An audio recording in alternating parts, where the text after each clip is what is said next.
ಮನೆ ಮಗಳಿಂದಲೇ ಕುಟುಂಬದ ಕಗ್ಗೋಲೆಯನ್ನ ಮಾಡಲಾಗಿದೆ, ಭೀಕರವಾಗಿ ಕೊಲೆಯನ್ನ ಮಾಡಲಾಗಿದೆ. ಅದು ಹೇಗೆ ಮನ್ಸು ಬಂತೋ ಏನೋ ಗೊತ್ತಿಲ್ಲ. ಮನುಷ್ಯತ್ವ ಅನ್ನುವಂಥದ್ದು ಸತ್ತೋಗಿದೆ.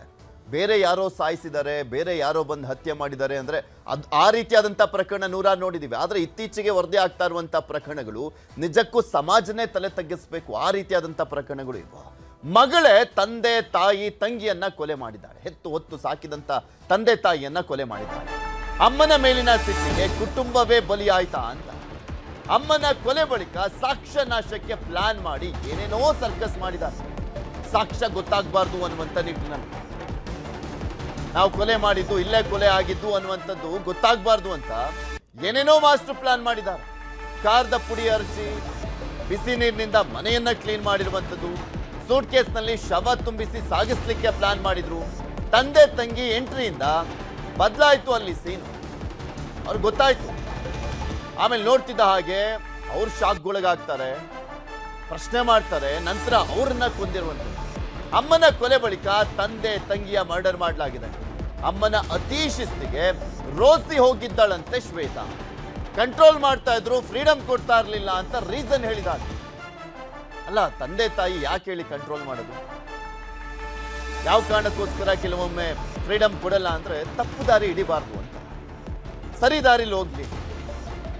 ಸಮಾಜದಲ್ಲಿ ಹೆಸರು ಉಳಿಸ್ಕೊಳ್ಬೇಕಲ್ಲ ಅವ್ರನ್ನು, ಮಕ್ಕಳು ಹಾಳಾಗಬಾರ್ದು ಅಂತ. ಆದ್ರೆ ಅದೇ ಇಲ್ಲಿ ತಪ್ಪಾದಂತಾಗಿದೆ ಇವಳ ಸ್ಟೇಟ್ಮೆಂಟ್ ನೋಡೋದಾದ್ರೆ. ಅಥವಾ ಸುಮ್ಮನೆ ಏನಾದ್ರೂ ಸಬೂಬನ್ನ ಹೇಳ್ತಾ ಇದ್ದಾಳ ಅಂತ. ಸ್ನೇಹಿತರು ರೇಗಿಸ್ತಾ ಇದ್ರಂತೆ, ಅಯ್ಯೋ ಪಾಪ ಅಂತ ಹೇಳ್ತಾ ಇದ್ರಂತೆ. ಇವಳು ಅಮ್ಮನ ಮೇಲಿನ ಸಿಟ್ಟೆ ಕೊಲೆಗೆ ಕಾರಣ ಅಂತ ಹೇಳಿದಾಳೆ. ಮೂವರನ್ನ ನಾನೇ ಕೊಂದೆ ಅಂತ ಹೇಳ್ತಾ ಇರುವಂತದ್ದು ಶ್ವೇತಾ. ಪ್ರಿಯಕರ ಕೆನೆತ್ ರಕ್ಷಣೆಗೆ ಪ್ರಯತ್ನ ಪಡ್ತಾ ಇದ್ದಾಳ ಅಂತ. ಅವನು ಸೇಫ್ ಆಗಿರ್ಲಿ, ಹೊರಗಡೆ ಇರ್ಲಿ, ನಾನೇ ಈ ಒಂದು 3 ಕೊಲೆಯನ್ನ ಮಾಡಿದ್ದೇನೆ ಅಂತ ತಲೆ ಮೇಲೆ ಹೊತ್ಕೊಂತೀನಿ ಅಂತ ಹೇಳಿದಾಳ ಗೊತ್ತಿಲ್ಲ. ಕೆನೆತ್ನನ್ನ ಕೂಡ ಹುಡುಕುವಂತ ಕೆಲಸ ಆಗ್ತಾ ಇದೆ. ಅವನ್ ಸಿಕ್ಕ ಬಳಿಕ ಇದಕ್ಕೆ ಬೇರೆ ಏನಾದ್ರೂ ಟ್ವಿಸ್ಟ್ ಸಿಗುತ್ತಾ ಕಾದ್ ನೋಡ್ಬೇಕಾಗಿದೆ. ಇದೇ ವಿಚಾರಕ್ಕೆ ಸಂಬಂಧಪಟ್ಟಂತೆ ಮಾತಾಡ್ತಾ ಹೋಗೋಣ. ನಮ್ಮ ಜೊತೆ ಇಬ್ಬರು ಅತಿಥಿಗಳು ಜಾಯ್ನ್ ಆಗಿದ್ದಾರೆ. ಡಾಕ್ಟರ್ ಪದ್ಮಾಕ್ಷಿ ಲೋಕೇಶ್ ಅವರು, ಮನೋಶಾಸ್ತ್ರಜ್ಞರು. ಮೇಡಮ್, ಕಾರ್ಯಕ್ರಮಕ್ಕೆ ಸ್ವಾಗತ. ಮೊನ್ನೆ ನೋಡ್ತಾ ಇದ್ವಿ ನಾವು, ಪ್ರಮುಖವಾಗಿ ಒಂದು 6 ವರ್ಷದ ಮಗುವನ್ನ, ಆ ಮಗು ಸಾವನ್ನಪ್ಪಲಿಕ್ಕೆ ತಾಯಿನೇ ಕಾರಣ ಆಗಿದ್ಲು. ಮನೆಯಲ್ಲೇ ಶವ ಇಟ್ಕೊಂಡು ಬರ್ತ್ಡೇ ಪಾರ್ಟಿ ಎಲ್ಲ ಮಾಡಿಬಿಟ್ಟಿದ್ಲು. ಈಗ ತಂದೆ ತಾಯಿ ತಂಗಿಯನ್ನ ಕೊಲೆ ಆಗ್ಲಿಕ್ಕೆ ಮಗಳು ಕಾರಣ ಆಗಿದ್ದಾಳೆ. ಅವಳೇ ಭೀಕರವಾಗಿ ಕೊಲೆಯನ್ನ ಮಾಡಿದ್ದೇನೆ ಅಂತ ಒಪ್ಕೊಂಡಿದ್ದಾಳೆ. ಎಲ್ಲಿಗೆ ಹೋಗ್ತಾ ಇದೆ ಸಮಾಜ ಅಂತ, ಯಾವ ಕಾರಣಕ್ಕೋಸ್ಕರ ಇಂಥ ಕ್ರೂರ ಮನಸ್ಥಿತಿ ಬರುತ್ತೆ ಅಂತ? ಮನುಷ್ಯ ಮುಂಚೆ ಅವನು ಸೇಫೆಸ್ಟ್ ಎಲ್ಲಿ ಅಂದ್ರೆ ಅವನ ಮನೆಯಲ್ಲಿ ಅಂತ ಹೇಳಿ ಅನ್ಕೊಂತಾ ಇದ್ವಿ. ಈಗ ಅವ್ರ ಮನೇನೆ ಸೇಫ್ ಇಲ್ಲ. ತಾಯಿಯನ್ನ ಮಗಳು ಸಾಯಿಸ್ತಾಳೆ, ಮಗಳನ್ನ ತಾಯಿ ಸಾಯಿಸ್ತಾರೆ.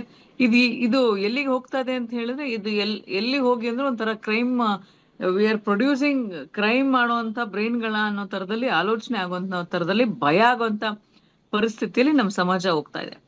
ಈಗ ನೀವ್ ಹೇಳಿದ್ರಿ ಅವರು ಪಾರ್ಟಿ ಮಾಡಿದ್ದಾರೆ ಅಂತ. ಸೂತಕದ ಮನೆಯಲ್ಲಿ ಸರಿಯಾಗಿ ನೀರನ್ನು ಕುಡಿದೇ ಇರುವಂತ ಒಂದು ಪ್ರಪಂಚ ನಾವೆಲ್ಲ ನೋಡ್ಕೊಂಡ್ ಬಂದಿರೋದು. ಅಲ್ಲಿ ಪಾರ್ಟಿ ಮಾಡ್ತಾರೆ ಅಂದ್ರೆ ಅವ್ರ ಮನಸ್ಥಿತಿ ಸರಿಯಾಗಿರಕ್ಕೆ ಸಾಧ್ಯನೇ ಇಲ್ಲ. ಮತ್ತೊಂದು ಏನ್ ಪ್ರಿಯಕರನ್ನ ಸೇವ್ ಮಾಡಕ್ಕೆ, ಬಾಯ್ ಫ್ರೆಂಡ್ ಅನ್ನ ಸೇವ್ ಮಾಡಕ್ಕೆ ನಾನೇ ಎಲ್ಲ ಮಾಡ್ಬಿಟ್ಟೆ ಅಂತ ಹೇಳ್ತಾರೆ ಅಂದ್ರೆ ವೆರಿ ವೆಲ್ ಪ್ಲಾನ್ಡ್ ಇದು. ಆಮೇಲೆ ತಾಯಿಯನ್ನ ಸಾಯಿಸಿ ಆಮೇಲೆ ಸಿಕ್ಕಾಕೊಂಬಾರ್ದು. ಅದು ಹೆಂಗೆ ಒಂದು ವ್ಯಕ್ತಿಯನ್ನ ಸಾಯಿಸಿದ ನಂತರ ಒಂದು ಮನುಷ್ಯರು ಪ್ರಪಂಚದಿಂದ ಹೊರಟೋಗಿದ್ದಾರೆ ಅಂತ ಹೇಳಿದ್ರೆ, ಅಕ್ಕಪಕ್ಕದವರು ಸುತ್ತಮುತ್ತ ಜನ ಎಲ್ಲ ಪ್ರಶ್ನೆಯನ್ನ ಕೇಳ್ತಾರೆ, ಇವ್ರು ಇದ್ರು ಯಾಕೋ ಕಾಣಿಸ್ತಿಲ್ಲ ಅಂತ ಹೇಳಿ. ಅದು ಹೆಂಗೆ ಇವ್ರು ಈ ತರ ಯೋಚನೆ ಮಾಡಿದ್ರು ಅಂದ್ರೆ, ಸರಿಯಾದ ಆಲೋಚನೆ ಇಲ್ಲದೆ ಇರೋದಕ್ಕೆ, ರಿಯಾಲಿಟಿಗೆ ಟಚ್ ಬೇಸ್ ಇಲ್ಲದೆ ಇರೋದಂತ ಸಂದರ್ಭದಲ್ಲೇ ಇಂಥ ಒಂದು ಅಬ್ನಾರ್ಮಲ್ ಬಿಹೇವಿಯರ್ಸ್ ಆಗೋಕೆ ಸಾಧ್ಯ. ನನ್ಗೇನು ಆಗಲ್ಲ, ನನ್ ಪವರ್ ಯೂಸ್ ಮಾಡ್ಬಿಡ್ತೀನಿ. ಈಗ ಇವ್ರು ಮೋಸ್ಟ್ ಪ್ರಾಬ್ಲಿ ಅವ್ರ ಬಾಯ್ ಫ್ರೆಂಡ್ ಅನ್ನ ಸೇವ್ ಮಾಡ್ತಾ ಇರೋದು, ಹಿಂಗೋ ಅವ್ನ್ ನನ್ ಸೇವ್ ಮಾಡ್ಬಿಡ್ತಾನೇನೋ, ಮೋಸ್ಟ್ ಪ್ರಾಬ್ಲಿ ಸೇವ್ ಮಾಡಿದ್ರೆ ಅವನ ಬಗ್ಗೆ ಹೇಳ್ದೆ ಹೋದ್ರೆ ಅನ್ನೋ ಒಂದು ಇಲ್ಯೂಷನ್, ಭ್ರಮೆಯಲ್ಲೇ ಇರಬಹುದು. ಸೊ ತಂದೆ ತಾಯಿ ಒಂದು ವ್ಯಕ್ತಿ 3 ಜನರನ್ನ, ಅದು ಒಂದು ಹೆಂಗಸು ಸಾಯಿಸಕ್ಕೆ ಸಾಧ್ಯವಾ ಅಂದ್ರೆ ಇದ್ರಲ್ಲಿ 2 ಕಾರಣ, 2 ಆಯಾಮ. ಫಿಸಿಕಲಿ ಅಷ್ಟೊಂದು ಸ್ಟ್ರಾಂಗ್ ಇದ್ರ, ಇಲ್ಲ ಮೆಂಟಲಿ ಅಷ್ಟೊಂದು ಸ್ಟ್ರಾಂಗ್ ಇದ್ರ. ಮೆಂಟಲಿ ಆನ್ ಸ್ಪಾಟ್ ಆಗಿರ್ಬೋದು, ಆದ್ರೆ ಅದನ್ನ ಎಳೆದಾಕೋದು, ಕತ್ತರಿಸೋದು, ಇನ್ನಿಬ್ರು ಇದ್ರೂನು ಸಹ ಅವರ ಪ್ರೆಸೆನ್ಸ್ ಅಲ್ಲಿ ಒಂದೇ ಮನೇಲಿ ಇದ್ದಾರೆ, ಎಲ್ಲೋ ಇವ್ರು ಹೊರಗಡೆ ಕರ್ಕೊಂಡು ಹೋಗಿ ಏನೋ ಒಂದು ಅಚಾತುರ್ಯ ಆಗೋಯ್ತು ಅಂದ್ರೆ ಅದ್ ಬೇರೆ ಮಾತು. ಹೌದು. ಮನೇಲೆ ಇದ್ಕೊಂಡು ಹ್ಮ್. ತಂದೆ ಮಗಳು ಸಹ ಪಕ್ಕದ ರೂಮ್ ಅಲ್ಲಿ ಇದ್ರು, ಅದೆಲ್ಲ ಹಾಲಲ್ಲಿ ಇರ್ತಾರೋ ಎಲ್ಲೋ, ಅದೇನು ಹ್ಮ್. ಏನು 10,000 ಎಕರೆ ಇರುವಂತ ಮನೆ ಏನಲ್ಲ, ಹ್ಮ್. ಅಲ್ಲೇ ಸುತ್ತಮುತ್ತ ಕಾಣಿಸ್ತಿರ್ತಾರೆ. ಆ ಸೌಂಡ್ಗಳು ಕರೆಕ್ಟ್ ಆಗಿ ಆಗ್ಲಿಲ್ವಾ? ಇವ್ರ ಆಲೋಚನೆ ಕರೆಕ್ಟ್ ಆಗಿದ್ದಿದ್ರೆ, ಮನುಷ್ಯನ ಈ ವ್ಯಕ್ತಿಯ ಆಲೋಚನೆ ಮೊದಲಿಂದಾನೂ ಸರಿಯಾಗಿ ಟ್ರೊಮ್ಯಾಟಿಕ್ ಆಗಿದೆ, ಮೊದಲಿಂದಾನು ಸರಿಯಾಗಿ ಇಲ್ದೇ ಇರೋ ಕಾರಣಕ್ಕೆ ಈ ಒಂದು ಟ್ರೊಮ್ಯಾಟಿಕ್ ರೇಂಜ್ಗೆ ಅವ್ರು ಬಂದ್ ನಿಂತಿದ್ದಾರೆ. ಈಗೆಲ್ಲರೂ ಅಯ್ಯೋ ಪಾಪ ಅಂತಿದ್ರು ಅಂತಂದ್ರೆ, ಹ್ಮ್. ಅಯ್ಯೋ ಪಾಪ ಅನ್ಸ್ಕೊಳ್ಳೋ ರೀತಿಲಿ ಅವ್ರ ಅಮ್ಮ ಅವ್ರು ನೋಡ್ಕೊಂಡಿದ್ದಾರೆ ಅಂದ್ರೆ, ನಾವು ಸಂಪೂರ್ಣ ತಪ್ಪು ಈ ಹುಡುಗಿದೆ ಅಥವಾ ಸಂಪೂರ್ಣ ತಪ್ಪು ಅವ್ರ ತಾಯಿದ ಅವಳಂಗ್ ಮಾಡಿದ್ದಕ್ಕೆ ಹಿಂಗ್ ಮಾಡ್ಬಿಟ್ಲು ಅಂತ ಹೇಳಕ್ ಆಗಲ್ಲ. ಈಗ ತಂದೆ ತಾಯಿ ಸ್ಟಾರ್ಟಿಂಗ್ ಅಲ್ಲೇ ಹೇಳ್ತಾ ಇದ್ರು, ತಂದೆ ತಾಯಿಗಳು ಯಾವುದೇ ಒಂದು ಮಕ್ಕಳ ಭವಿಷ್ಯ ಚೆನ್ನಾಗಿರ್ಬೇಕು, ದಾರಿ ತಪ್ಪಬಾರ್ದು, ಸಮಾಜದಲ್ಲಿ ಒಳ್ಳೆ ಹೆಸರು ಇರ್ಬೇಕು. ಯಾಕೆಂದ್ರೆ ಈಗ ಯಾರ್ಯಾರು ಯಾವ್ಯಾವ ರೀತಿ ಯಾವ್ಯಾವ ದಿಕ್ಕಲ್ಲೆಲ್ಲ ಹೋಗ್ತಾ ಇದ್ದಾರೆ, ಮೈ ಮರಿತಾ ಇದ್ದಾರೆ, ಹಾಳಾಗ್ತಾ ಇದ್ದಾರೆ, ಎಲ್ರಿಗೂ ಗೊತ್ತಿರುವಂತದ್ದೇ. ತನ್ನ ಮಕ್ಕಳು ಚೆನ್ನಾಗಿರ್ಬೇಕು, ಒಳ್ಳೆ ಹೆಸರನ್ನ ಮಾಡ್ಬೇಕಪ್ಪ, ಒಳ್ಳೆ ಹೆಸರು ಮಾಡ್ತಾರೋ ಬಿಡ್ತಾರೋ ಅಟ್ಲೀಸ್ಟ್ ಇರುವಂತ ಹೆಸರನ್ನ ಉಳಿಸ್ಕೊಂಡ್ರೆ ಸಾಕು ಅನ್ನುವಂಥದ್ದು ಇರುತ್ತೆ. ಫ್ರೀಡಮ್ ಕೊಡ್ಲಿಲ್ಲ, ಕಂಟ್ರೋಲ್ ಮಾಡ್ತಾರೆ ಅನ್ನುವಂಥದ್ನೇ ಇವ್ರು ಬೇರೆ ರೀತಿಯಲ್ಲಿ ತಿಳ್ಕೊಂಡ್ಬಿಟ್ರೆ ಏನ್ ಕತೆ ಅಂತ ಎಲ್ರ ಮನೇಲಿ ಒತ್ತಿ ಆಗ್ಬಿಡ್ಬೇಕಾಗುತ್ತೆ. ಇಲ್ಲಿ ಇನ್ನೊಂದು ವಿಚಾರ, ಫ್ರೀಡಮ್ ಕೊಡ್ಲೇ ಇಲ್ಲ, ಕಂಟ್ರೋಲ್ ಮಾಡ್ಕೊಂಡೇ ಇದ್ರು ಅನ್ನೋ ಒಂದು ಇವ್ರು ಹೇಳೋ ಮಾತಿಗೆ 2 ವರ್ಷದಿಂದ ಅವ್ರು ಬೇರೆ ಇದ್ದಾರೆ, ಲಿವ್ ಇನ್ ರಿಲೇಶನ್ಶಿಪ್ ಅಲ್ಲಿ ಇದ್ದಾರೆ, ಏನು ಕಂಟ್ರೋಲ್ ಇಲ್ಲ, ಅಲ್ಲಿ ಕಂಟ್ರೋಲ್ ತಪ್ಪೋಗಿದೆ. ಈಗ ಬಂದು ಅವ್ರ ಮನೆಗೆ ಅವಳನ್ನ ವಿಸಿಟ್ ಮಾಡಕ್ಕೆ ಬಂದಾಗ 1-2 ಮಾತು ಆಡಿರುವಂತ ಸಾಧ್ಯತೆ ಇರುತ್ತೆ. ಕಂಟಿನ್ಯೂಸ್ ಆಗಿ ಏನ್ ಆಡಿರಲ್ಲ, ಇವರು ಕೆಲ್ಸಕ್ಕೆ ಹೋಗಿರ್ತಾರೆ. ಅದನ್ನೇ ಕಾರಣ ಇಟ್ಕೊಂಡು ನಾನು ಫಸ್ಟ್ ಇಂದನೂ ಕಂಟ್ರೋಲ್ ಮಾಡ್ಲಿಲ್ಲ ಅಂತ ಹೇಳಿ ಈಗ ಸಾಯಿಸೋದ್ರಲ್ಲಿ ಯಾವುದೇ ತರವಾದಂತ ಆಕ್ಸೆಪ್ಟಬಲ್ ವಿಚಾರ ಅಲ್ವೇ ಅಲ್ಲ. ಅದು ಇದೊಂದು ಕ್ರೈಮು, ಇದಕ್ಕೆ ಸರಿಯಾದ ಪನಿಷ್ಮೆಂಟ್ ಆಗ್ಬೇಕು, ಇವ್ರಿಗೆ ಸರಿಯಾಗಿ ಪನಿಷ್ಮೆಂಟ್ ಆಯ್ತು ಅನ್ನೋ ಇನ್ಫಾರ್ಮೇಶನ್ ಸಹ ಸೊಸೈಟಿಗೆ ಸರಿಯಾಗಿ ಹೋಗ್ಬೇಕು. ಯಾಕಂದ್ರೆ ಮುಂದಿನ ದಿನಗಳಲ್ಲಿ ಈ ತರದ ಆಲೋಚನೆ ಯಾರ ತಲೆ ಒಳಗೆ ಬಂದ್ರು ಸ್ವಲ್ಪ ಭಯ ಬರ್ಬೇಕು. I can get free out of it, ನಾನು ಏನ್ ಬೇಕಾದ್ರೂ ಮಾಡ್ಬೋದು, ನನ್ನ ಯಾರು ಹಿಡ್ಕೊಳಕ್ ಸಾಧ್ಯ ಇಲ್ಲ ಅಂತ ತಪ್ಪು ಭ್ರಮೆ ಕಲ್ಪನೆಗಳಲ್ಲಿ ಇರೋರ್ಗೆಲ್ಲ ಇದೊಂದು ಮೆಸೇಜ್ ಹೋಗ್ಬೇಕು. ನೀವ್ ಏನೇನೋ ಮಾಡಿದ ತಕ್ಷಣ ಯು ಕ್ಯಾನ್ ಎಸ್ಕೇಪ್ ಇಟ್ ಅನ್ನೋದು ಆಗ್ಬಾರ್ದು. ಅಲ್ಲ, ಬೇರೆ ಯಾವ್ದೋ ಮರ್ಡರ್ ಕೇಸ್ ಆದ್ರೆ ಒಂಥರ ಹೌದು, ಡೈಲಿ ಪ್ರತಿನಿತ್ಯನೂ 100 ಕೇಸ್ಗಳು ಆಗ್ತಾ ಇರ್ತಾವಿಲ್ಲ ಅಂತಲ್ಲ. ಆದ್ರೆ ಹೆತ್ತು ಹೊತ್ತ ತಾಯಿ, ಜೀವನನ ಕಟ್ಕೊಟ್ಟಂತ ತಂದೆ, ಒಡ ಹುಟ್ಟಂತ ರಕ್ತ ಹಂಚ್ಕೊಂಡು ಹುಟ್ಟಂತ ತಂಗಿ, ಇವ್ರನ್ನೆಲ್ಲ ಕೊಲ್ಲೋ ಮನಸ್ಥಿತಿ ಹೇಗ್ ಬಂದ್ಬಿಡುತ್ತೆ ಅಂತ ನನ್ಗ ಅದೊಂದು ಆಶ್ಚರ್ಯ ಅನ್ಸ್ತಾ ಇರೋದು. ಯಾಕೆಂದ್ರೆ ಬೇರೆ ಯಾರನ್ನೋ ಯಾವ್ದೋ ಕೋಪಕ್ಕೋಸ್ಕರ ಕೊಂದ್ಬಿಟ್ವಿ, ಓಕೆ, ಆದ್ರೆ ತಂದೆ ತಾಯಿ ತಂಗಿನ ಕೊಂತೀವಿ ಅಂದ್ರೆ ನಿಮ್ಮ ಕ್ರೂರ ಮನಸ್ಥಿತಿಗೆ ಏನ್ ಕಾರಣ ಆಗ್ಬಿಡುತ್ತೆ ಅಂತ. ಅವ್ರ ಕ್ರೂರ ಮನಸ್ಥಿತಿಗೆ ಅವ್ರು ಏನು ನಾವ್ ಹೇಳಿ ನೋಡ್ತಾ ಇದೀವಿ, ಫಸ್ಟ್ ಇಂದ ನನ್ಗೆ ಹಿಂಸೆ ಕೊಡ್ತಾ ಇದ್ರು, ಹಿಂಸೆ ಎಷ್ಟ್ ಕೊಟ್ರು ಏನು ಅನ್ನೋದು ನಮ್ಗೆ ಇನ್ನೂ ಕರೆಕ್ಟ್ ಆಗಿ ಗೊತ್ತಿಲ್ಲ, ಆದ್ರೆ ಕೊಡ್ತಾ ಇದ್ರು. ನನಗೆ ಫ್ರೀಡಮೇ ಕೊಟ್ಟಿಲ್ಲ. ಕೆಲವೊಂದು ಜನಕ್ಕೆ ಆ ಸರಿಯಾದ ಥಾಟ್ ಪ್ರೊಸೆಸ್ ಇರಲ್ಲ, ತುಂಬಾ ಸೆಲ್ಫಿಶ್ ಇರ್ತಾರೆ, ತುಂಬಾ ನನ್ಗೆ ಇಷ್ಟ ಬಂದಂಗ್ ನಾನ್ ಮಾಡ್ಬೇಕು, ನನ್ ಇಷ್ಟ ಬಂದಂಗ್ ಮಾಡಕ್ ನೀವ್ ಬಿಡ್ಬೇಕು, ಈ ತರದ ವ್ಯಕ್ತಿತ್ವಗಳು ಇರುವಂತವ್ರು ವಿವೇಚನೆ ಕಳ್ಕೊಂಡಿರ್ತಾರೆ. ಅದು ವೆರಿ ಸಿಂಪಲ್. ಈಗ ಅವರು ಯಾರೇ ತಂದೆ ತಾಯಿ ಫ್ರೀಡಮ್ ಕೊಡ್ಲಿಲ್ಲ ಅಂದ್ರೆ ಇವ್ರು ಕಾಲೇಜ್ಗೆಲ್ಲ ಹೋಗಿ ವಿದ್ಯೆ ಬುದ್ಧಿ ಕಲೀಲಿಕ್ಕೆಲ್ಲ ಸಾಧ್ಯನೇ ಇಲ್ಲ, ಎಲ್ಲೋ ಒಂದ್ ಒಳ್ಳೆ ಕೆಲ್ಸದಲ್ಲೇ ಇದ್ದಾರೆ. ಹಂಗಾಗಿ ಏನೋ ಮಾಡಕ್ಕೆ, ಏನೋ ಇವ್ರು ಬೇಡದೆಲ್ಲ ಮಾಡಲೇಬೇಕು ಅಂತ ಹೇಳಿದಾಗ ಅವ್ರ ಅವಶ್ಯಕತೆ ಇಲ್ಲ ಅಂತ ಹೇಳಿರ್ತಾರೆ. ಟೀನೇಜ್ ಅಲ್ಲಿ ಎಸ್ಪೆಷಲಿ ಆ ವಯಸ್ಸಲ್ಲಿ ತಪ್ಪು ಸರಿಗಳ ಪರಿಕಲ್ಪನೆಗಳು ಆ ವಯಸ್ಸಿನ ಮಕ್ಕಳಲ್ಲಿ ಇರಲ್ಲ. ಸೊ ತಂದೆ ತಾಯಿ ಬೇಡಪ್ಪ ಅಂತ ಹೇಳ್ತಾರೆ. ಕೆಲವೊಂದ್ ಮಕ್ಳು depending how they relate with their parents ಅಂತ, ಆ ರೀತಿಯಲ್ಲಿ ಬೇಡಮ್ಮ ಆಯ್ತು ನಾನು ಮಾಡಲ್ಲ ಅಂತ ಹೇಳಿ ಸುಮ್ನಾಗ್ತಾರೆ. ಇನ್ ಮಕ್ಳು ಸ್ವಲ್ಪ ಗಲಾಟೆ ಮಾಡ್ತಾರೆ. ಮಾತನಾಡ್ತಾ ಹೋಗ್ತೀನಿ. ನಮ್ ಜೊತೆ FSL ತಜ್ಞರಾಗಿರುವಂತ ಡಾಕ್ಟರ್ ಕುಮಾರ್ ಅವರು ಕೂಡ ಇದ್ದಾರೆ. ಸರ್ ನಮಸ್ಕಾರ. ಹೇಳಿ ಹೇಳಿ ಸರ್, ಇಲ್ಲಿ ಮೇನ್ಲಿ ಒಂದು ಕೊಲೆ ಪ್ರಕರಣಕ್ಕೆ ಸಂಬಂಧಪಟ್ಟಂತೆ ನೋಡ್ತಾ ಇದ್ವಿ. ಒಬ್ಳು ಮಗಳು ತಂದೆ ತಾಯಿ ತಂಗಿಯನ್ನ ಕೊಲೆ ಮಾಡಿರುವಂಥದ್ದು, ಅದಾದ ನಂತರ ಅಂದ್ರೆ ಫ್ಲೋರ್ ಮೇಲೆ ಚೆಲ್ಲಿರುವಂಥ ರಕ್ತವನ್ನ ಎಲ್ಲ ಒರೆಸ್ಲಿಕ್ಕೆ ಬಿಸಿನೀರನ್ನ ಯೂಸ್ ಮಾಡಿರುವಂಥದ್ದು, ಆ ಚಾಕನ್ನ ಒರೆಸ್ಲಿಕ್ಕೆ ಖಾರದ ಪುಡಿಯನ್ನ ಯೂಸ್ ಮಾಡಿರುವಂಥದ್ದು, ಈ ರೀತಿಯಾಗಿ ಸಾಕ್ಷ್ಯ ನಾಶ ಪಡಿಸುವಂತ ಕೆಲಸವನ್ನ ಮಾಡಲಾಗಿದೆ. ಇದೆಲ್ಲ ಮಾಡಿದ್ರೆ ಈಸಿಯಾಗಿ ಸಾಕ್ಷ್ಯ ನಾಶ ಆಗ್ಬಿಡುತ್ತಾ ಸೈಂಟಿಫಿಕಲಿ? ಡಿಪೆಂಡ್ಸ್ ಅಪಾನ್ ಸರ್, ಯಾವುದು ಏನ್ ಇದು ಮೆಟೀರಿಯಲ್ಸ್ ಯೂಸ್ ಮಾಡಿದ್ದಾರೆ, whether they use water use ಮಾಡಿದಾರಾ, ಇಲ್ಲ ಇನ್ನೇನಾದ್ರು ಇದು ಮೆಟೀರಿಯಲ್ಸ್ ಯೂಸ್ ಮಾಡಿದ್ದಾರೆ, ಅಥವಾ ಎಷ್ಟರ ಮಟ್ಟಿಗೆ ಅದು ಇದಾಗಿದೆ ಅಂದ್ರೆ ಎಷ್ಟೇ ಇದ್ರು ಸ್ವಲ್ಪನಾದ್ರೂ ರಿಕವರ್ ಮಾಡ್ಬೋದು. ಏನೇ ಇದ್ರು evidence, spot evidence, physical evidence ಅಂತೀವಿ, ಟ್ರೇಸ್ ಎವಿಡೆನ್ಸ್ ಅಂತ ಇರುತ್ತಲ್ಲಿ, ರಿಕವರ್ ಆಗುತ್ತೆ. ಅದು ಏನೇ ಅವ್ರು ನಾಶ ಮಾಡಕ್ ಹೋದ್ರು ಒಂದು 5% ಆದ್ರೂ ಅವ್ರು ಬಿಟ್ಟಿದ್ದೇ ಇರ್ತಾರೆ ಅವರು ಅಕ್ಯೂಸ್ ಪರ್ಸನ್ಸ್ ಅಲ್ಲಿ. So it can be easily recovered. ಈ ರಕ್ತ ಎಲ್ಲ ಚೆಲ್ಲಿರುವಂತದನ್ನ ಬಿಸಿ ನೀರಲ್ಲಿ ಒರೆಸಿದ್ರೆ ಹೋಗ್ಬಿಡುತ್ತೆ ಸರ್ ಅದು ಕಂಪ್ಲೀಟ್ಲಿ? ಬಿಸಿ ನೀರಲ್ಲಿ ರಕ್ತ ಕಲೆಗಳು, ರಕ್ತ ಕಲೆಗಳನ್ನ ಒರೆಸಿದ್ರೆ ಹೋಗುತ್ತಾ ಅಂತ? ಇಲ್ಲ ಫುಲ್ ಹೋಗಲ್ಲ sir, we can recover it. ಹಾಗೆ ಚಾಕುವಿನಿಂದ ಚುಚ್ಚಿ ಕೊಲೆ ಮಾಡಿದ್ರು, ಆ ಚಾಕುವನ್ನ ಖಾರದ ಪುಡಿ ಮುಖಾಂತರನೂ ಕೂಡ ಹಾಗೆ ಬಿಸಿ ನೀರಿನ ಮುಖಾಂತರ ಕೂಡ ವಾಶ್ ಮಾಡಿದ್ದಾರೆ. ಅದರಲ್ಲಿ ಯಾವುದೇ ರೀತಿಯಾದಂಥ ಒಂದು ಸಾಕ್ಷ್ಯಗಳೇ ಸಿಗೋದಿಲ್ವಾ? ಆ ರಕ್ತದ ಕಣಗಳು ಯಾವುದು ಕೂಡ ಉಳ್ಕೊಂಡೇ ಇರಲ್ವಾ? ಇಲ್ಲ, ಅದು ಕಷ್ಟ ಆಗುತ್ತೆ. ಆಮೇಲೆ ಆ ತರ ಮಾಡಿದ್ರೆ ಸ್ವಲ್ಪ ಇದನ್ನ ಟ್ರೇಸ್ ಎವಿಡೆನ್ಸ್ ನ ತಗೊಳ್ಳೋದು ಕಷ್ಟ ಆಗುತ್ತೆ. But with advance techniques forensic science laboratory ಮಾಡಬಹುದು. ಅದು ಎಷ್ಟರ ಮಟ್ಟಿಗೆ ಸಿಗುತ್ತೆ ಅಂತ depends upon the material recovered. Accuse weapon ಯಾವ್ದು ಯೂಸ್ ಮಾಡಿದ್ದಾರೆ, ಏನ್ ಖಾರದ ಪುಡಿ ಆಗಿರ್ಬೋದು, ಬಿಸಿನೀರ್ ಆಗಿರ್ಬೋದು, ಅದನ್ನ ನೋಡಿದ್ಮೇಲೆ ನಾವು ಸೈಂಟಿಫಿಕ್ ಅದು ಏಜೆಂಟ್ಸ್ ಹಾಕ್ತಿವಿ ಅದ್ರ ಮೇಲೆ, ಅದು ಎಷ್ಟರ ಮಟ್ಟಿಗೆ ರಿಕವರ್ ಆಗುತ್ತೆ ಅದ್ರ ಮೇಲೆ ಹೇಳ್ಬೋದು. ಇವಾಗ ಸುಮ್ಮನೆ ನಾವು ಜನರಲ್ ಆಗಿ ಇವಾಗ ಬಿಸಿನೀರ್ ಹಾಕಿದ್ದಾರೆ, ಖಾರದ ಪುಡಿ ಹಾಕಿದ್ದಾರೆ, ಫುಲ್ ವಾಶ್ ಆಗೋಗ್ಬಿಟ್ಟಿದೆ ಎವಿಡೆನ್ಸ್, ಬ್ಲಡ್ ಸ್ಟೈನ್ಸ್ಗೆ ಸಪರೇಟ್ ಟೆಸ್ಟ್ ಇರುತ್ತೆ ಅದಕ್ಕೆ. ಅದನ್ನೆಲ್ಲ ಯೂಸ್ ಮಾಡಿ ಅದನ್ನ ನಾವು ನೋಡ್ತೀವಿ. ರಿಕವರ್ ಆದ್ರೆ ಆಗುತ್ತೆ, ಇಲ್ಲ ಅದಿಲ್ಲ. ಡಿಪೆಂಡ್ಸ್ ಅಪಾನ್ ಎಷ್ಟು ಮಟ್ಟಿಗೆ ಹಾಕಿದ್ದಾರೆ. ಅದು ಖಾರದ ಪುಡಿ ಇರ್ಬೋದು, ಅಥವಾ ಎನಿ ಆಸಿಡ್ ಇರ್ಬೋದು, ಅಥವಾ ಎನಿ ಬಿಸಿನೀರ್ ಇರ್ಬೋದು, ಎನಿ ಹಾಟ್ ಏಜೆಂಟ್ಸ್ ಇರ್ಬೋದು. Depends upon what they have used and what agents we use ಇಲ್ಲಿ ಫೊರೆನ್ಸಿಕ್ ಸೈನ್ಸ್ ಲ್ಯಾಬೊರೇಟರಿ ಏನ್ ಯೂಸ್ ಮಾಡ್ತಾರೆ ಅದ್ರ ಮೇಲೆ ಡಿಪೆಂಡ್ ಆಗುತ್ತೆ ಸರ್. ಪೂರ್ತಿ ಹೇಳಕ್ಕಾಗಲ್ಲ ಫುಲ್ ರಿಕವರ್ ಆಗುತ್ತೆ ಅಂತ. ಒಂದೊಂದ್ಸತಿ ರಿಕವರ್ ಆಗುತ್ತೆ, ಒಂದೊಂದ್ಸತಿ ಆಗಲ್ಲ. ಬೇಸ್ಡ್ ಆನ್ ಅವ್ರು ಎಷ್ಟು ಸಲ ವಾಶ್ ಮಾಡಿರ್ತಾರೆ ಅನ್ನುವಂಥದ್ರ ಮೇಲೂ ಡಿಪೆಂಡ್ ಆಗುತ್ತೆ ಅಂತ ಕಾಣಿಸುತ್ತೆ. ಇಲ್ಲೆಲ್ಲ ಸೈಂಟಿಫಿಕ್ ಇದು ನಾವು ಇಲ್ಲಿ ಏಜೆಂಟ್ಸ್ ಹಾಕಿ will try to recover everything. ಇಲ್ಲಿ ಫೊರೆನ್ಸಿಕ್ ಸೈನ್ಸ್ ಲ್ಯಾಬ್ ಅಲ್ಲಿ ಇಲ್ಲ ಪರ್ಸನಲ್ಸ್, ಟ್ರೈನ್ ಪರ್ಸನಲ್ಸ್, ಟೆಕ್ನಿಷಿಯನ್ಸ್ ಇರ್ತಾರೆ, ಸೈಂಟಿಸ್ಟ್ ಇರ್ತಾರೆ. ಅದು ಪೂರ್ತಿ ಹೇಳಕ್ಕಾಗಲ್ಲ ನಾವು. ಇಲ್ಲ ಅವ್ರು ಏನ್ ಯೂಸ್ ಮಾಡಿರ್ತಾರೆ ಅಂತ ನಮ್ ಖಚಿತವಾಗಿ ಮಾಹಿತಿ ಇಲ್ದಂಗೆ ನಾವು ಇವಾಗ ಸುಮ್ಮನೆ ಜನರಲ್ ಆಗಿ ಅವ್ರು ಖಾರದ ಪುಡಿ ಹಾಕಿದ್ದಾರೆ, ಇಲ್ಲ ಬಿಸಿನೀರ್ ಹಾಕಿದ್ದಾರೆ, ಇಲ್ಲ ಏನೋ ಆಸಿಡ್ ಹಾಕಿದ್ದಾರೆ, ಇಲ್ಲ ಏನೋ ಸಪ್ರೆಸಿಂಗ್ ಏಜೆಂಟ್ಸ್ ಹಾಕಿದ್ದಾರೆ, ಅದು ನಮ್ಗೆ ಸಿಗುತ್ತಾ ಇಲ್ವಾ ಅಂತ. ಯಾಕಂದ್ರೆ ನಾವು ಹಾಕೋದು ಇವರು ಫೊರೆನ್ಸಿಕ್ ಸೈನ್ಸ್ ಲ್ಯಾಬ್ ಅಲ್ಲಿ ಎಲ್ಲ ಹಾಕೋದು ನೋಡ್ತಾರೆ, ಎಲ್ಲ ಅಕ್ಯೂಸ್ ವೆಪನ್ಸ್ ಅಲ್ಲಿ ಹಾಕಿ ನೋಡ್ತಾರೆ. ಅದು ರಿಟ್ರೀವ್ ಆಗಿಲ್ಲ ಅಂದ್ರೆ ಆಮೇಲೆ ಅದು ಹೇಳ್ಬೋದು, ಅದು ಇಲ್ಲ ಫುಲ್ ರಿಟ್ರೀವ್ ಆಗಿಲ್ಲ ಅಂದ್ರೆ they use a strong agents ಅಂತ. But usually 90% they will try their best with all the agents available to recover the trace evidence. All this we say trace evidence ಅಂತ evidentiary materials ಅಲ್ಲಿ ಏನ್ ಸಿಗಬಹುದು ಅಂತ, so that it can be matched with the accused, crime scene and victim ಅಂತ. ಇಂಥ ಪ್ರಕರಣಗಳಲ್ಲಿ sir forensic ರಿಪೋರ್ಟ್ಸ್ಗಳು ಎಷ್ಟು important ಆಗುತ್ತೆ, ಸಾಕ್ಷ್ಯಗಳು ಎಷ್ಟು ಇಂಪಾರ್ಟೆಂಟ್ ಆಗುತ್ತೆ? ಸಾಕ್ಷಿಗಳು ಅಂದ್ರೆ ನೀವು ಹೇಳ್ತಿರೋದು ಅಂದ್ರೆ ಆ ಮಗಳು ನಾನೇ 3 ಜನನ್ನ ಕೊಲೆ ಮಾಡಿದ್ದು ಅಂತ ಹೇಳ್ತಾ ಇದ್ದಾಳೆ, ಮತ್ತೊಂದ್ ಕಡೆ ನಾನೇ ಚಾಕುವಿಂದ ಚುಚ್ಚಿದ್ದು ಅಂತೆಲ್ಲ ಹೇಳೋ ಮುಖಾಂತರ ಇನ್ನೊಬ್ಬ ಅವಳ ಬಾಯ್ ಫ್ರೆಂಡ್ನ ಈ ಪ್ರಕರಣದಿಂದ ಎಸ್ಕೇಪ್ ಮಾಡಿಸುವಂತ ಪ್ರಯತ್ನ. ಬಟ್ ಈ ಸೈಂಟಿಫಿಕಲ್ ಈ ರಿಪೋರ್ಟ್ಸ್ ಅಂದ್ರೆ ಈ ಸಾಕ್ಷ್ಯಗಳು ತುಂಬಾ ಇಂಪಾರ್ಟೆಂಟ್ ಆಗುತ್ತೆ. ಅವನು ಕೂಡ ತಪ್ಪು ಮಾಡಿದ್ದಾನೆ ಅನ್ನುವಂಥ ನಿಟ್ಟಿನಲ್ಲಿ ಪೊಲೀಸರು ಪ್ರೂವ್ ಮಾಡಬೇಕು ಅಂದ್ರೆ, ಸೊ ಆ ರೀತಿಯಲ್ಲಿ ಕೇಳ್ತಾ ಇದ್ದೀನಿ ಎಷ್ಟು ಇಂಪಾರ್ಟೆಂಟ್ ಆಗುತ್ತೆ ಅಂತ. ಅದೇ ಸರ್ ನಾನು ಹೇಳ್ತಾ ಇರೋದು, ಒಂದು ಕ್ರೈಮ್ ಸೀನ್ ಇನ್ಸ್ಪೆಕ್ಷನ್ ಇರುತ್ತೆ. Most important is the crime scene inspection.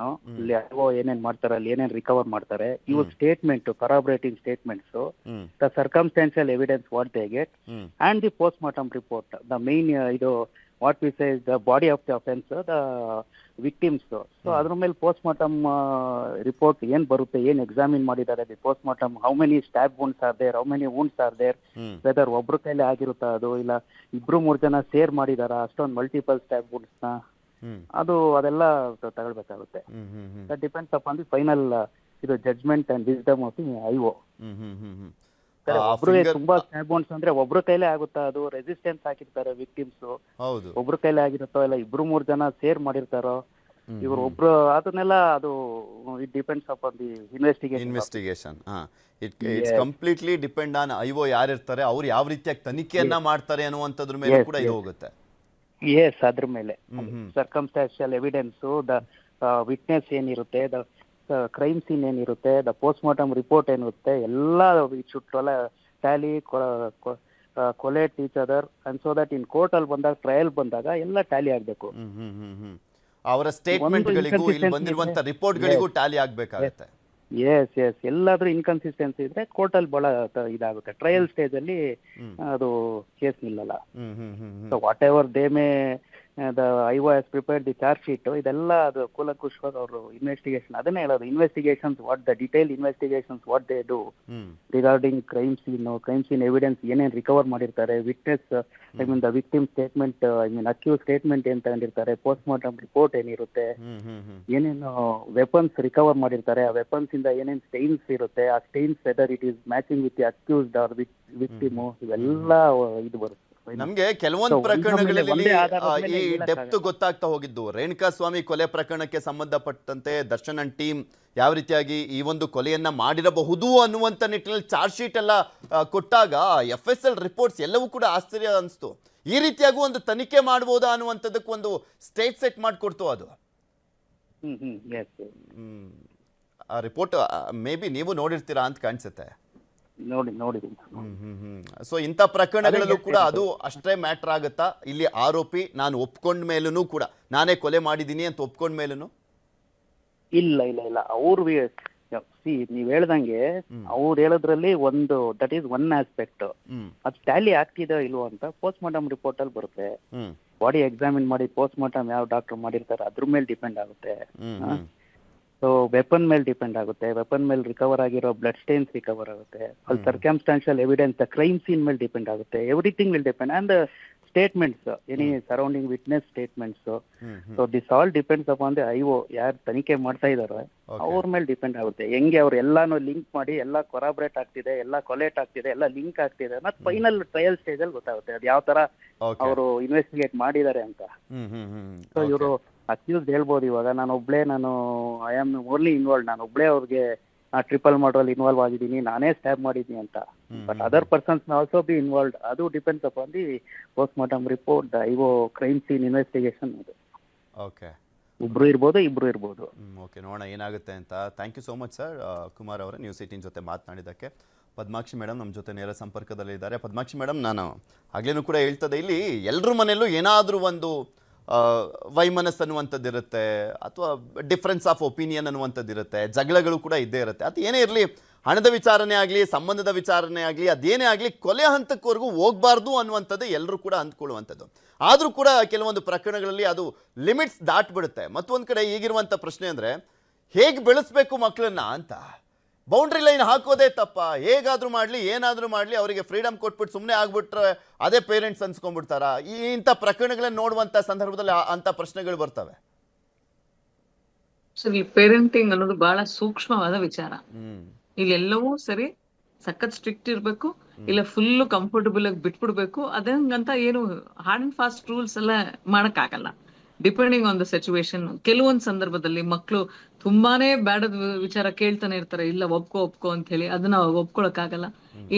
ಅವಾಗ ಇಲ್ಲ ಇದು ಆಗದೇ ಇಲ್ಲ ಅಂತಾನು ಹೇಳ್ಬೇಕಾಗತ್ತೆ. ಕೆಲವೊಂದೆಲ್ಲ ಫುಲ್ ಡೇಂಜರಸ್ ವಿಚಾರಗಳೆಲ್ಲ, ನಾನು ಇಲ್ಲಿ ಯಾವ್ದೋ ಒಂದು ಊರಲ್ಲಿ ಹೋಗಿ ಶೂಟಿಂಗ್ ಮಾಡ್ಬೇಕು, ಆ ಕ್ಲಿಫ್ ಮೇಲೆ ಹೋಗಿ ನಿಂತ್ಕೊಂಡು ಮಾತಾಡ್ಲೇಬೇಕು, ನಾನು ರೀಲ್ಸ್ ಮಾಡ್ಲೇಬೇಕು ಅಂತ ಹೇಳಿದಾಗ ಅದು ಡೇಂಜರಸ್ ಅಂತ ಹೇಳಿ, ಡೇಂಜರಸ್ ಅವ್ರು ಬಿದ್ದೆ ಹೋಗ್ಬಿಡ್ತಾರೆ, ಸತ್ತು ಹೋಗ್ಬಿಡ್ತಾರೆ ಅಂತ ಅಲ್ಲ, ಪ್ರಿಕಾಷನ್ ಮಾಡ್ಲೇಬೇಕು, ಹೇಳಲೇಬೇಕಂತ ಸಂದರ್ಭದಲ್ಲಿ.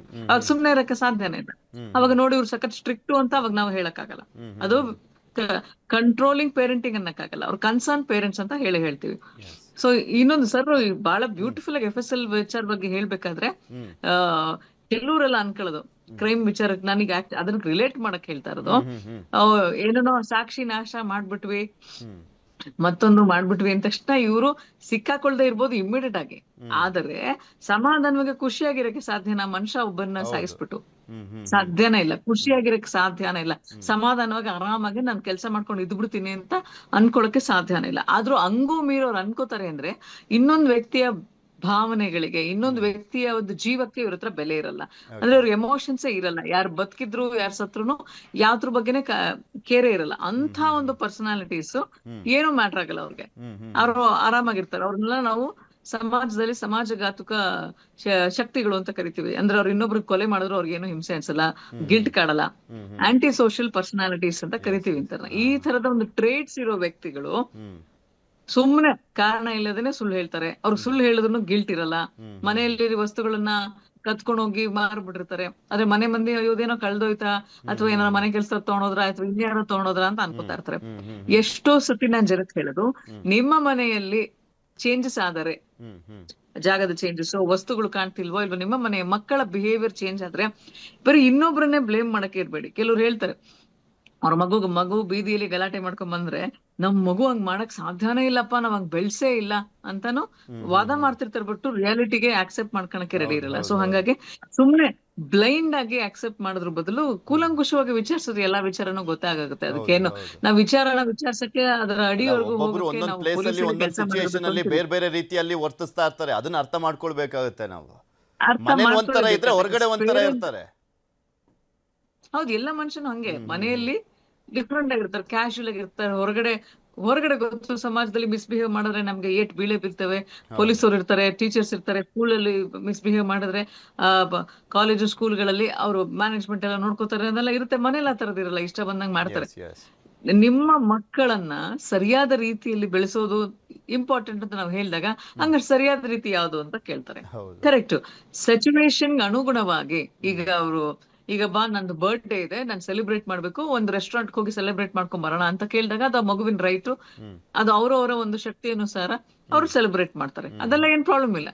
ಆದ್ರೆ ಉಪಯೋಗ ಇಲ್ಲದೆ ಕೇಳಿದಾಗ, ತುಂಬಾ ಇನ್ನೊಬ್ರಿಗೆ ತೊಂದರೆ ಮಾಡುವಂತ ವಿಚಾರಗಳನ್ನ ಕೆಲವೊಂದು ಮನೆಯಲ್ಲಿ ತುಂಬಾ ಜೋರಾಗಿ ಸೌಂಡ್ ಹಾಕೊಂಡು ಅವರು ಅಕ್ಕಪಕ್ಕದ ಮನೆಗೆ ಡಿಸ್ಟರ್ಬ್ ಮಾಡ್ಬೇಕಾದಾಗ ಕೇಳ್ದೆ ಸುಮ್ನೆ ಇರಕ್ಕಾಗಲ್ಲ. ಎಕ್ಸಾಕ್ಟ್ಲಿ, ನೀವು ಹೋಗ್ಲಿ ಹೇಳ್ತಿರೋ ಬಿಡು, ಅವ್ರು ಎಂಜಾಯ್ ಮಾಡ್ತಾ ಇದಾರೆ ಬಿಡು. ಆ ಮಕ್ಕಳ ಮನಸ್ಥಿತಿ ಹೇಗಿರುತ್ತೆ ಅದ್ರ ಮೇಲೆ ಡಿಪೆಂಡ್ ಆಗುತ್ತೆ ನಾವು ಮಕ್ಕಳನ್ನ ಯಾವ ರೀತಿಯಾಗಿ ಸಾಕ್ಬೇಕು, ಬೆಳೆಸ್ಬೇಕು ಅನ್ನುವಂಥದ್ದು. ನೋಡೋಣ ಮೇಡಮ್ ಏನೇನಾಗುತ್ತೆ ಮುಂದಿನ ದಿನಗಳಲ್ಲಿ ಅಂತ. ಹಾಗೆ ಈ ಪ್ರಕರಣಕ್ಕೆ ಸಂಬಂಧಪಟ್ಟಂತೆ ಈಕೆಯ ಆಂಗಲ್ ಒಂದ್ ರೀತಿಯಾಗಿದೆ, ಇನ್ನು ಕೆನತ್ ಅನ್ನೋ ಒಂದು ಸಿಗಬೇಕಾಗಿದೆ. ಈಕೆಯ ಬಾಯ್ ಫ್ರೆಂಡ್ ಅವ್ನು ಸಿಕ್ಕ ಬಳಿಕ ಇದಕ್ಕೆ ಬೇರೆ ರೀತಿಯಾಗಿ ಏನಾದರೂ ಟ್ವಿಸ್ಟ್ ಸಿಗುತ್ತಾ ಅನ್ನುವಂಥದ್ದು ಕೂಡ ಅಷ್ಟೇ ಇಂಟ್ರೆಸ್ಟಿಂಗ್ ಆಗಿದೆ. ಧನ್ಯವಾದ ನ್ಯೂಸ್ 18 ಜೊತೆ ಇಷ್ಟು ತನಕ ಜಾಯ್ನ್ ಆಗಿ ನಿಮ್ಮ ಅಭಿಪ್ರಾಯವನ್ನು ವ್ಯಕ್ತಪಡಿಸಿದ್ದಕ್ಕೆ. ಇದಾಗಿ